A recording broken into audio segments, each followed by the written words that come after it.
Scientists believe 2/3 of all cancers are caused by our own bad choices, like smoking and not exercising. And the granddaddy of them all, a poor diet, because what you eat can literally kill you. Our CBN News health reporter Lorie Johnson tells us about the dramatic link between cancer and sugar. A clear relationship between sugar and cancer leads scientists to two conclusions. Sugar use contributes to cancer, and going without it can slow growth of the disease. 100 years ago, most folks consumed only 4 pounds of sugar a year. That's this much. Now, however, the average person takes in 40 times this amount, 160 pounds of sugar a year. That's this much. Food manufacturers add enormous amounts of sugar, usually in the form of high fructose corn syrup, to products we consume all day, every day. Coffee drinks and cereal, soda and snacks, even foods you wouldn't expect, like spaghetti sauce and peanut butter. This tiny container of yogurt contains more sugar than a candy bar. Now, scientists tell us sugar directly influences cancer cells. The amount we consume can either feed those cells or starve them.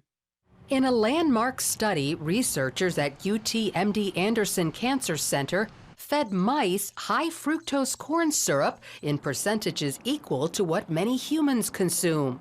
Those mice developed higher rates of lung and breast cancer compared to mice fed less sugar. The study also tells us something about people who already have cancer. One researcher said a lot of patients are told it doesn't matter what you eat after you are diagnosed with cancer. This preliminary animal research suggests that it does matter.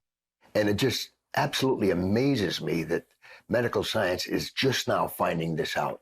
Fred Hatfield knows firsthand sugar intake matters after a cancer diagnosis.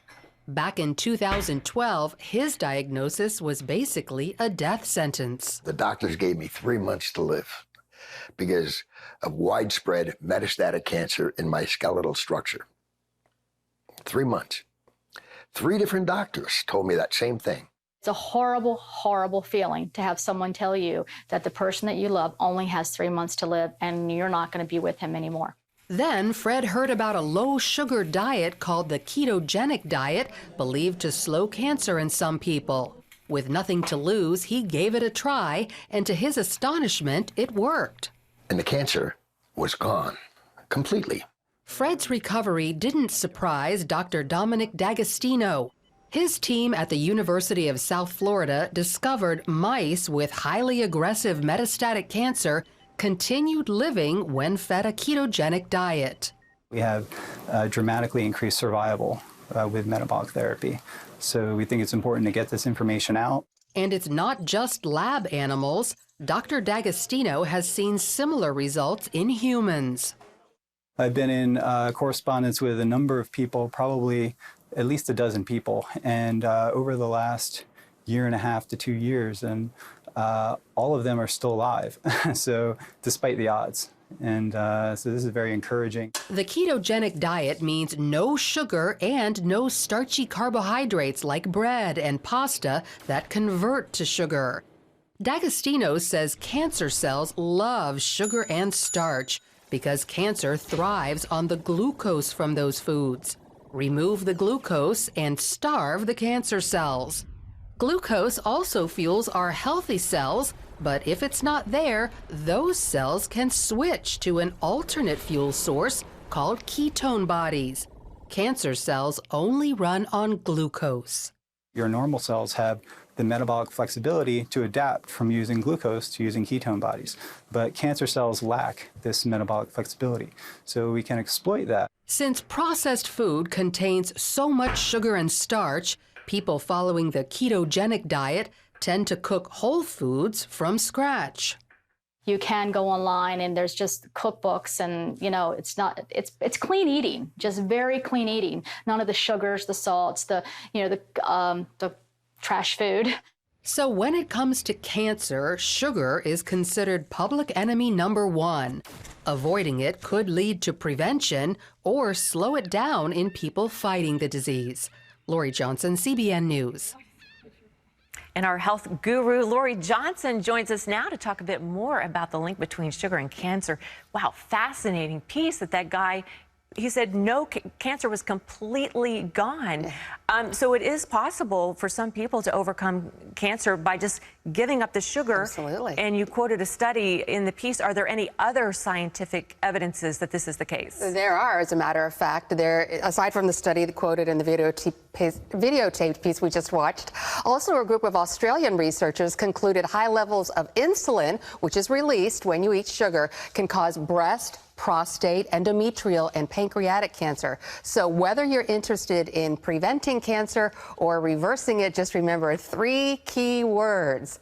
Sugar feeds cancer. Man, that's, well, it's good that we know that, but it's kind of like, man, do I have to give up all the good stuff? Because really, I mean, that's what you're saying, because it's the weakness.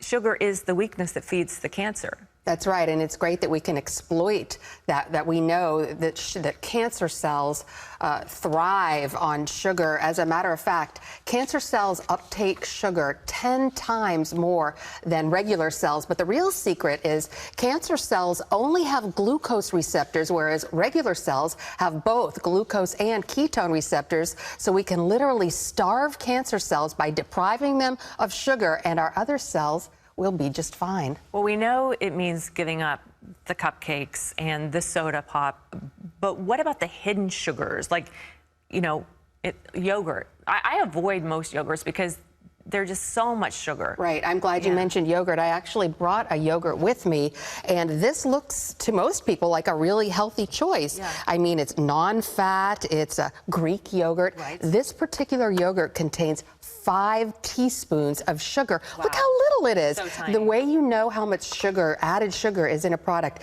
is it'll tell you on the label, and this is in grams. It says 20 grams of sugar, and a lot of people are thinking, what's a gram? I don't know what that is.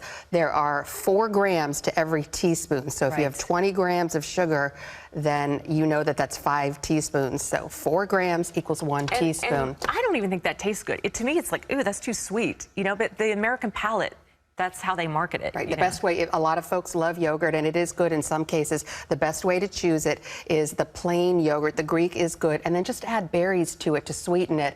Hidden sugar is in most processed foods. One of our producers, Andrea Garrett, your friend and mine, she was just at home cooking, and she happened to look at the list of ingredients on this seasoned pepper, and there is added sugar in the seasoned pepper. And really, this is consistent with a lot of low salt or salt-free seasonings or foods, because when you take out the salt, you lose a lot of flavor. And so manufacturers add flavor back by adding sugar to it. Same thing with low-fat products. If you take out the fat, then you're losing a lot of the flavor. So the manufacturers add sugar back into it. As an example, look at these 2 cream cheeses. The full-fat cream cheese, and then there's the low-fat version. The low-fat version has twice as much sugar. Give me the fat any day. I know. And you and I were always saying, before it was cool to say fat, we were saying fat is your friend, sugar is your foe. And then all these studies came out. So, we really started this trend. That's right. I'm just kidding. Yeah, we'll take credit for it. But what was shocking in the piece that you just did was that 100 years ago, 1 bag of Domino's sugar, a 1-pound bag, was what they would have in a year. Right. And now we have like 16 of those a year? Right. That's just 100 years ago, people only ate cake when it was someone's birthday, and on those tiny little plates. It's just, and now we have it every day. It's really crept up. Yeah. We know that there's a lot of, just these 2 pieces of white bread contain almost an entire teaspoon of sugar. So look at the labels, right? You look at the labels, and the first ingredient is flour, and then the ingredient right after that is sugar. And a lot of the fast foods, they put sugar in their French fries. They put sugar in their bread because they know sugar's addictive. Yeah. Sugar's a drug. It makes everything taste better. I guess it's not a drug exactly, but it acts like a drug because it's very addictive. Absolutely. Yeah, addictive. No doubt. So consider when you're when you're choosing products at the store, stay away from the refined carbohydrates. Refined carbohydrates are the white flour products like bread, bagels, the flour tortillas. And the reason those are bad is because the fiber has been removed almost entirely, or at least partially. So you're a fan of whole wheat bread? If you want to eat grains, then definitely choose the whole grains. And, you know, fruits and vegetables are carbohydrates, but they have the fiber. But, you know, there are high sugar fruits and vegetables. The low sugar ones are the ones you should choose if you're really trying to watch your sugar. Berries are the low sugar fruits. Things like apples and bananas are really high. And most vegetables are low in sugar. Although white potatoes and corn and peas and carrots are kind of high. I did something last night that you do that I have not done in a long time. I made my own salad dressing. And I put a big hunk of raw garlic, some ginger, olive oil, and the apple cider vinegar, and a little bit of pepper, a dash of salt, and it was interesting. It was pretty kind of thick, but boy, do I feel good today. I mean, there's something very potent about that, you know, that garlic and the ginger and all those things that, and olive oil, you know. That sounds really good. But I sit right next to Lorie, so I can't get away with anything. I'm like the food cop of the newsroom. She's the food police. When people have their junk food and they see me coming, they sort of run in the other direction because I'll be wagging my finger.